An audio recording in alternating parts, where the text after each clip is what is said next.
Hey, what's going on, guys? Steve here, Raking Profit. Want to make a quick video talking about what are the actual profit margins when you're running an eBay business. Now, I'm going to be talking from, the point of maybe you're going to thrift stores, garage sales, flea markets, you're picking up items for a couple of bucks. Maybe you're spending $6, $7, $8 for a clothing item and you're selling it for, 30, 40 bucks. What are the typical profit margins? And what I mean by that is after you, say you, sell something for $100, after you take out, the eBay fees, the shipping fees, there could be payment processor fees, office supplies, all the different expenses that are involved, right?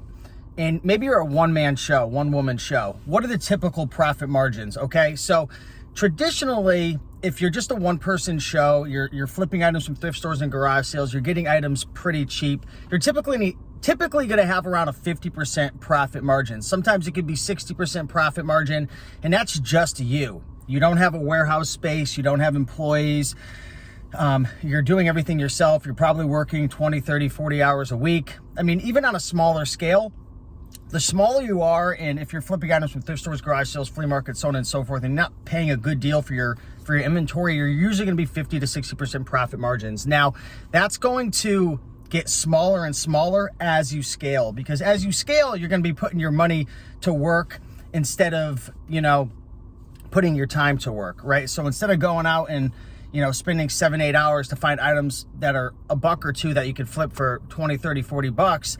In my example, I buy items off of eBay to flip on Amazon, or I go to auctions and I spend 20, 30, 40 bucks for an item to flip for 80, and I might only make 15, 20% margin, but my $40 made 15, so it's worth it. Also, I start to leverage my time, and you'll start to leverage your time as you grow by hiring, virtual assistants, staff, maybe having a warehouse, because you're not able to do it all on your own. And as you grow, there are going to be more expenses that you incur, as well as different supplies, and maybe you start investing in equipment to organize your inventory better, so on and so forth. So typically profit margins 50 to 60% when you first get started. That's take home. Now, obviously, you're going to have to pay taxes on that. So depending on what tax bracket you're in and how much money you're making, how much you're taxed is really going to differ. So, get yourself an accountant, get yourself a CPA, make sure that you're tracking all of your expenses and everything so you don't overpay and you don't underpay. But that's typically it. I would say the average reseller who has maybe a couple people working for them, they have some overhead, maybe they're doing $5,000, $10,000, $15,000 a month, typically looking at somewhere between 20 to 40% profit margin, probably closer to 30%, 25, 30%. And of course, there's ways to increase your profit margin as well, especially if you want to do things on your own and you don't want to hire labor.